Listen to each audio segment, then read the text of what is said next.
Welcome back to my channel. Guys आज के video में हम पढ़ने वाले हैं क्लास 7 का हिंदी चैप्टर 10 में स्टार्ट कर रहे हैं। चैप्टर 10 का नाम है कुंभा का आत्म बलिदान। आज की वीडियो में हम इस चैप्टर को पढ़ेंगे एंड नेक्स्ट वीडियो में हम इस चैप्टर में दिए गए क्वेश्चंस को देखेंगे। क्लास 7 हिंदी का प्लेलिस्ट आपको इस वीडियो के नीचे डिस्क्रिप्शन बॉक्स में मिल जाएगा एंड प्लेलिस्ट वाले ऑप्शन में जाकर आपको सारे वीडियोस मिल जाएंगे। ठीक है, तो हम आज का वीडियो स्टार्ट करते हैं। चैप्टर 10 का नाम है कुंभा का आत्म बलिदान। ये एक कहानी है। चलिए इसको पढ़ते हैं। इसको पढ़ने से पहले हम इसमें दिए गए वर्ड मीनिंग को देख लेते हैं, जिससे हमें इस चैप्टर को समझने में आसानी होगी। यहाँ पर देखिए शब्दार्थ दिया गया है, जैसे कि पराधीन है। पराधीन का मतलब होता है गुलाम। प्राण यानी कि जान। जाबाज यानी कि जान की बाजी लगाने वाला। पराजय का मतलब होता है हार। आग बबूला होना यानी कि बहुत क्रोधित होना। फिर यहाँ पे संभावना। संभावना का मतलब होता है आशा या उम्मीद। ठिठकना। ठिठकना का मतलब थोड़ी देर के लिए रुकना। पेशानी यानी कि माथा या मस्तक। असह्य यानी न सहने योग्य, मतलब जो सहा ना जाए उसको कहते हैं असह्य। प्रतिरोध। प्रतिरोध का मतलब होता है विरोध करना या मुकाबला करना। बदतर यानी कि बहुत खराब या अत्यधिक खराब। फिर यहाँ पे आज़ादी के परवाने। आज़ादी के परवाने का मतलब होता है आज़ादी के लिए संघर्ष करने वाले। अधीन। अधीन यानी कि वश में या कब्जे में। धूल चटा दी, इसका मतलब होता है हरा दिया। तिलमिला उठा यानी कि बेचैन हो गया। चुटकियां बजाते यानी बहुत आसानी से। तिल भर ना डिगना यानी कि थोड़ा भी ना हटना। परकोटा। परकोटा का मतलब होता है गढ़ की रक्षा के लिए निर्मित ऊंची चार दीवारी। ठीक है, यानी कि जो किला वगैरह होता है उसमें जो चार दीवारी होती है बहुत ऊंची ऊंची, उसको कहते हैं परकोटा। विद्युत गति का मतलब होता है बिजली जैसी तेज गति से या फिर तेज चाल से। वास्तविक यानी असली। अप्रत्याशित जिसकी आशा ना हो।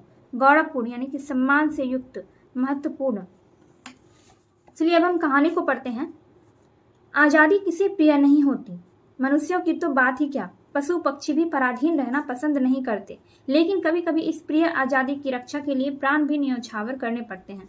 जैसा कि आपने हमारे देश की आज़ादी के बारे में सुना होगा, पढ़ा होगा। हमारा देश 15 अगस्त 1947 को आज़ाद हुआ और इस आज़ादी के लिए कितने वीरों ने, कितने महापुरुषों ने अपने प्राण गंवाए और उन्होंने कितनी लड़ाइयाँ लड़ी, तब जाके हमारे देश को आज़ादी मिली। ठीक है, तो आज़ादी के लिए प्राण भी न्यौछावर करने पड़ते हैं, यानी कि प्राण भी देने पड़ते हैं। राजपूतों की छोटी सी रियासत बूंदी। राजपूत जो है वो जाति का नाम होता है, रियासत का मतलब होता है राज्य। तो बूंदी जो है राज्य का नाम है, किसी राज्य का, छोटे से राज्य का नाम है बूंदी। तो राजपूतों की छोटी सी रियासत बूंदी, वहाँ के वासी थे आज़ादी के परवाने। हाड़ा जाति के राजपूत, ठीक है, वहाँ के वासी थे आज़ादी के परवाने, यानी कि जो बूंदी के रहने वाले लोग थे वो आज़ादी के परवाने थे, आज़ादी के लिए संघर्ष करने वाले थे। हाड़ा जाति के लोग।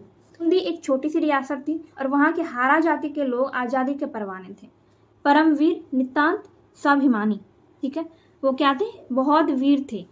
और नितांत स्वाभिमानी यानी कि बहुत वो स्वाभिमानी थे। वो अपने सम्मान के लिए, अपने सम्मान के लिए वो संघर्ष करते थे, यानी कि उनको अपना अभिमान उसको स्वाभिमान कहते हैं, वो उनको बहुत प्यारा था। अपनी मातृभूमि की आन बान के लिए हरदम मर मिटने को तैयार। वो अपनी मातृभूमि की रक्षा करने के लिए हरदम मर मिटने को तैयार रहते थे। वो अपनी मातृभूमि के लिए कुछ भी करने से पीछे नहीं हटते थे। ठीक है, वो लोग बहुत वीर लोग थे। हाड़ा जाति के जो राजपूत थे वो बहुत वीर थे, लेकिन शीघ्र ही उनकी वीरता की परीक्षा की घड़ी आ पहुंची। चित्तौड़ के महाराणा ने बूंदी को अपनी प्रचंड सैन्य शक्ति के बल पर अपने अधीन करना चाहा। ठीक है, देखिए चित्तौड़ के राजा थे महाराणा। उन्होंने बूंदी को, छोटा सा जो राज्य बूंदी था उसको, बूंदी को चित्तौड़ के राजा महाराणा प्रताप ने उनको अपने सैन्य शक्ति के बल पर अपने कब्जे में करना चाहते थे।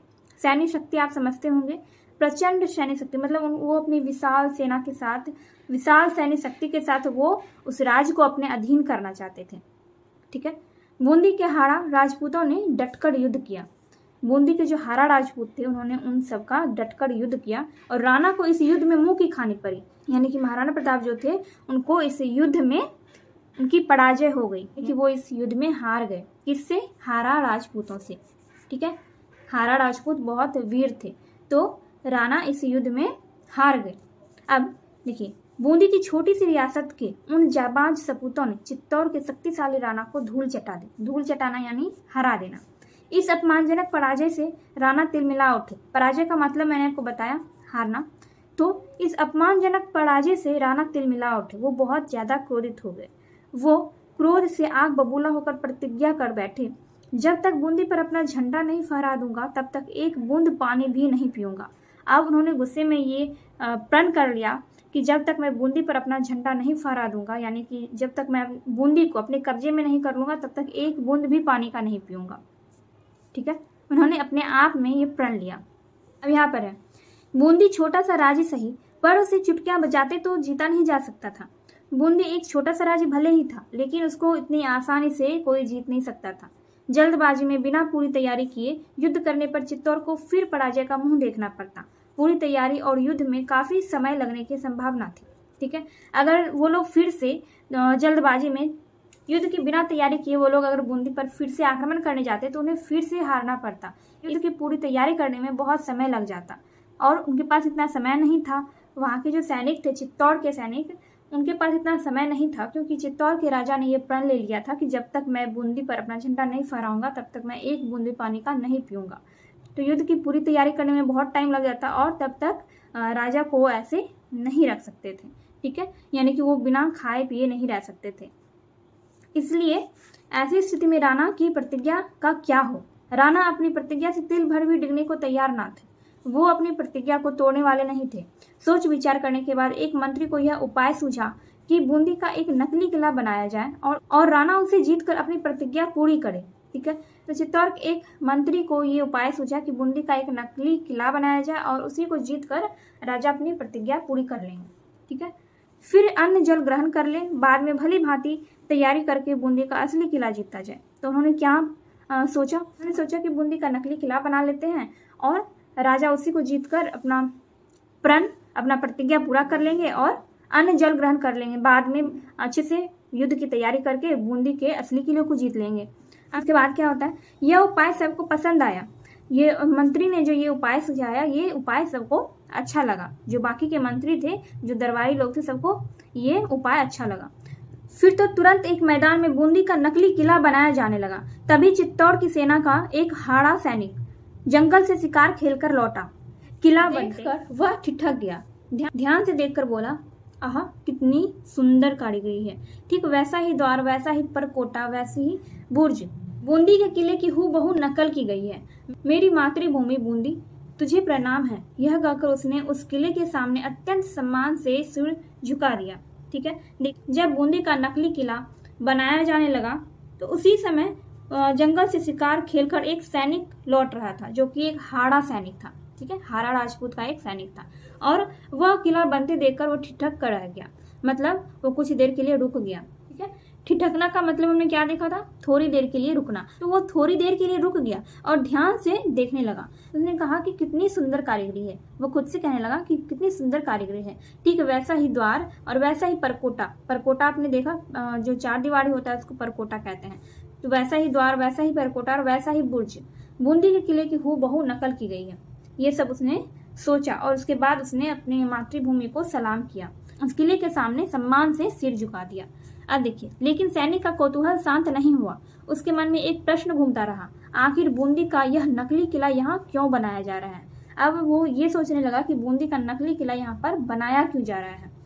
अब देखिए, वह अपना कौतूहल मिटाने के लिए कारीगरों के पास पहुंचा। उन्होंने उसे सब बातें कह सुनाई। बातें सुनते ही उस सैनिक के पेशानी पर बल पड़ गए। यानी कि अब वो ये सोचने लगा, उसको चिंता होने लगी। वह विद्युत गति से वहां से निकल आया। दृढ़ निश्चय से उसकी मुट्ठियां कस गई, आंखें लाल हो गई, बाहें फरकने लगी। उसका ओजस्वी स्वर फूट पड़ा, यह नहीं हो सकता। मेरी प्यारी मातृभूमि बूंदी, जब तक तेरा यह बेटा जीवित है तब तक तेरा यह अपमान कदापि नहीं हो सकता। मैं रक्त की आखिरी बूंद शेष रहने तक अपनी मातृभूमि की रक्षा करूंगा। जब हाड़ा राजपूत का जो सैनिक था उसने क्या किया, पहले वो किले को देखने लगा, निहारता रहा और उसके बाद उसने देखा कि वो बहुत सुंदर किला बना हुआ है। वो अपने आप से बात करने लगा और अंत में उसने क्या किया, किले के सामने सम्मान से सिर झुकाया। फिर उसके मन में ये सवाल आया कि आखिर ये बूंदी का नकली किला बन क्यों रहा है। तब वह अपने प्रश्नों का उत्तर पाने के लिए कारीगरों के पास गया और कारीगरों ने उसको सब कुछ बता दिया कि बूंदी का नकली किला क्यों बनाया जा रहा है, इसकी वजह क्या है। ठीक है, और वजह जानकर उसकी आंखें लाल हो गई और वो बहुत ज्यादा क्रोधित हो गया और उसने ओजस्वी स्वर में कहा कि यह नहीं हो सकता। मेरी प्यारी मातृभूमि बूंदी, जब तक तेरा यह बेटा जीवित है तब तक तेरा यह अपमान कदापि नहीं हो सकता। ठीक है, जानते हैं कौन था यह सैनिक? यह था वीर हाड़ा राजपूत कुंभा। वो कौन था? वह सैनिक कौन था? हाड़ा राजपूत कुंभा था, उसका नाम कुंभा था। इसकी मातृभूमि थी बूंदी। कुंभा की मातृभूमि क्या थी? बूंदी थी, यानी उसकी जन्मभूमि थी बूंदी। पर यह बहुत समय से चित्तौड़ के राणा की सेना में नौकरी करता था। बूंदी के कुछ और हरा राजपूत भी राणा की सेना में सैनिक थे, सभी परम स्वामी भक्त, परम वीर। ठीक है, बूंदी के कुछ और हरा राजपूत जो थे वो भी राणा की सेना में पहले सैनिक थे। ये सभी राणा के लिए हरदम मरने मिटने को तैयार थे, पर अपनी मातृभूमि बूंदी को अपमानित करने का यह नाटक इनके लिए अत्यंत असह्य था। सब चित्तौड़वासी इन हरा राजपूतों की इस नाराजगी से बेखबर थे। ठीक है, तो इधर ये हरा राजपूत कुंभा जो था ये गुस्से से एकदम लाल हो गया था और इसने प्रण कर लिया था, इसने सोच लिया था कि मैं ऐसा अपमान अपनी मातृभूमि की नहीं होने दूंगा और रक्त की आखिरी बूंद शेष से रहने तक अपनी मातृभूमि की रक्षा करूंगा। ठीक है, कुंभा के इस क्रोध से चित्तौड़ की जो सेना थी या फिर चित्तौड़ के जो लोग थे वो लोग अनजान थे और वो क्या कर रहे थे, वो इस किले पर आक्रमण करने की तैयारी कर रहे थे। जो बूंदी का नकली किला था उस पर वो आक्रमण करने की तैयारी कर रहे थे।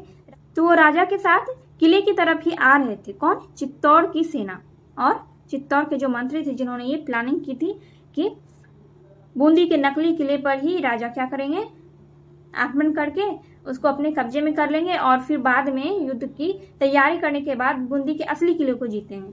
तो इस टाइम क्या करना था, बूंदी के नकली किले को जीतना था, तो उसी के लिए सब लोग आ रहे थे। अब देखिए, योजना अनुसार राणा दूसरे दिन बूंदी के नकली किले को जीतने के लिए सेना लेकर चल पड़े, एकदम निश्चित जीत के बारे में पूरी तरह आश्वस्त, क्योंकि वास्तविक युद्ध नहीं, युद्ध का नाटक ही तो होना था। राणा के वहां पहुंचने पर हल्का फुल्का प्रतिरोध करने के बाद बूंदी के नकली सैनिकों को हथियार डाल देने थे। तो प्लानिंग क्या था कि जब राणा वहां पर बूंदी के नकली किले के पास पहुंचेंगे तो वो लोग क्या करेंगे, हल्का फुल्का प्रतिरोध करेंगे, यानी कि थोड़ा बहुत युद्ध करेंगे और बूंदी के जो नकली सैनिक होंगे वो हथियार डाल देंगे। ठीक है, यानी कि वो हार मान लेंगे। तो यही प्लानिंग किया गया था पहले। लेकिन यह क्या, नकली किले में घुसने से पहले ही राणा को तीरों की जोरदार बौछार का सामना करना पड़ा। तीर ठीक लक्ष्य साधकर छोड़े जा रहे थे। राणा ने बड़ी मुश्किल से अपने को बचाया। यह सब कुछ अप्रत्याशित था, कोई नहीं जान पाया यह कैसे हुआ। ठीक है, तो प्लानिंग यहाँ पर क्या था कि थोड़ा बहुत प्रतिरोध करने के बाद नकली सैनिक हथियार डाल दें। लेकिन यहाँ पर क्या होने लगा, जैसे ही राणा किले में घुसने ही वाले थे कि उनके ऊपर तीरों की बौछार होने लगी। ठीक है, और तीर जो है एकदम निशाना साध कर चलाया जा रहा था और राणा ने बड़ी मुश्किल से अपने आप को बचाया। तो ये सब किसी को समझ नहीं आ रहा था कैसे हुआ, क्या हुआ। और देखिए, जो राजा थे राणा, उनको ये पता नहीं था कि ये बूंदी का नकली किला है और नकली सैनिक है। लेकिन मंत्री जिन्होंने प्लानिंग की थी उन सबको पता था कि ये नकली किला है और नकली सैनिक है। ठीक है, तो क्या होने लगा, उन पर तीरों की बौछार होने लगी और किसी को ये समझ नहीं आ रहा था कि ये सब क्या हो रहा है। तो उसके बाद है, अब राणा का सेनापति यह जानने के लिए आगे बढ़ा कि माजरा क्या है। तभी अंदर से हरा राजपूत वीर कुंभा का सिंह गर्जन सुनाई पड़ा। सेनापति जी, खबरदार, पीछे हटिए। हमारे जीते जी आप बूंदी के किले में पैर नहीं रख पाएंगे। अंदर आने के लिए आपको बूंदी के वीरों की लाशों पर से गुजरना होगा। तो राणा के जो सेनापति थे वो ये जानने के लिए कि आखिर क्या बात है जो ऐसा हो रहा है, तो उन्होंने देखा कि हरा राजपूत वीर कुंभा का सिंह गर्जन सुनाई पड़ा। राजपूत कुंभा था, वो जोर से चिल्लाते हुए कहा कि सेनापति जी, खबरदार, पीछे हटिए। हमारे जीते जी आप बूंदी के किले में पैर नहीं रख पाएंगे। अंदर आने के लिए आपको बूंदी के वीरों की लाशों पर से गुजरना होगा। ठीक है, आप तो राणा का सेनापति कुंभा से कहता है, अच्छा कुंभा, यह तुम हो? अरे भाई, यह बूंदी नहीं है, यह तो राणा की प्रतिज्ञा पूरी कराने के लिए बनाया गया नकली किला है। बात समझो और एक तरफ हट जाओ। तो सेनापति कुंभा को ये समझाते हुए कहते हैं कि यह बूंदी नहीं है, यह बूंदी का नकली किला है जो कि राणा की प्रतिज्ञा को पूरी कराने के लिए बनाया गया है। कुंभा कहता है, सेनापति जी, मातृभूमि तो मातृभूमि होती है, वीर अपने प्राण देकर भी उसकी रक्षा करते हैं। मातृभूमि नकली भी होती है, यह मैं आपसे ही सुन रहा हूँ। हमने राणा का नमक खाया है, हम उनके सेवक हैं, उनके लिए प्राण तक दे सकते हैं, पर किसी के भी हाथों इस तरह अपनी मातृभूमि बूंदी का अपमान कदापि सहन नहीं करेंगे। ठीक है, तो ऐसा कुंभा ने सेनापति जी से कहा। सभी लोगों ने लाख समझाया, लेकिन बूंदी के नकली किले में मोर्चाबंदी करके डटे हुए उन मुट्ठी भर हारा राजपूतों में से कोई तिल भर भी डिगने या झुकने को तैयार नहीं हुआ और अंत में युद्ध हुआ, एक बेमेल मुकाबला। देखिए, बेमेल मुकाबला इसलिए कहा जा रहा है क्योंकि राणा के पास बहुत सारे सैनिक थे, लेकिन हारा राजपूत कुंभा जो था उनके पास कुछ ही सैनिक थे, तो इसीलिए ये एक बेमेल मुकाबला था। एक और चित्तौड़ के राणा के हजारों सैनिक और दूसरी ओर हाड़ा कुंभा के नेतृत्व में लड़ने वाले 20-25 देशभक्तों की छोटी सी टोली जो बूंदी के उस नकली किले में मातृभूमि के प्रति प्रेम की भावना लिए हुए उसकी रक्षा करते हुए मर मिटी। तो एक तरफ हाड़ा कुंभा की नेतृत्व में लड़ने वाले 20-25 देशभक्तों की छोटी सी टोली थी और एक तरफ राणा के हजारों सैनिक, और उन दोनों में जब मुकाबला हुआ तो हाड़ा के सैनिक वो अपनी मातृभूमि की रक्षा करते हुए मर गए, यानी कि शहीद हो गए। जब तक एक भी हारा राजपूत जिंदा रहा, चित्तौड़ का एक भी सिपाही बूंदी के उस नकली किले में प्रवेश नहीं कर पाया। जो 20-25 सैनिक थे हारा राजपूत कुंभा के, उन सब में से जब तक एक भी सैनिक जिंदा रहा तब तक एक भी सैनिक बूंदी के उस नकली किले में पैर नहीं रख पाया। ठीक है, कहानी का अंत हो गया, राणा जीता, कुंभा और उसकी वीर टोली हार गई। राणा जीता और कुंभा और उसकी वीर टोली हार गई। पर क्या सचमुच ऐसा ही हुआ? नहीं, लगता ऐसा है जैसे राणा जीत कर भी हार गया और कुंभा अपनी मातृभूमि की आन बान के लिए मर कर भी युद्ध में जीत गया। ठीक है, क्योंकि उसने अपनी मातृभूमि की रक्षा करने के लिए अपने प्राण तक न्यौछावर कर दिए। ठीक है, सचमुच कोई जीत हार से भी बदतर होती है और कोई हार जीत से भी अधिक शानदार। क्या कुंभा की हार तथा उसका आत्म बलिदान किसी शानदार जीत से भी अधिक गौरवपूर्ण नहीं है? देखिए, जिसमें बिल्कुल सही बात कही गई है। कुंभा अपने मातृभूमि के लिए लड़ रहा था और कुछ वीर सैनिक ही उसके साथ थे, और चित्तौड़ के राजा महाराणा के साथ बहुत सारे हजारों सैनिक थे, और उन दोनों में मुकाबला हुआ जो कि एक बेमेल मुकाबला था। कुंभा ने राणा के सैनिकों से बहुत डटकर मुकाबला किया, और जब तक एक भी हारा राजपूत जिंदा रहा तब तक किसी ने भी राणा के एक भी सैनिक उस नकली किले में भी प्रवेश नहीं कर पाए। तो इस तरह से कुंभा की हार एक शानदार जीत थी और राणा की जीत हार से भी बदतर थी। तो इस तरह से ये वाला चैप्टर हमने यहाँ पर पढ़ लिया है। नेक्स्ट वीडियो में हम इस चैप्टर में दिए गए क्वेश्चंस को देखेंगे।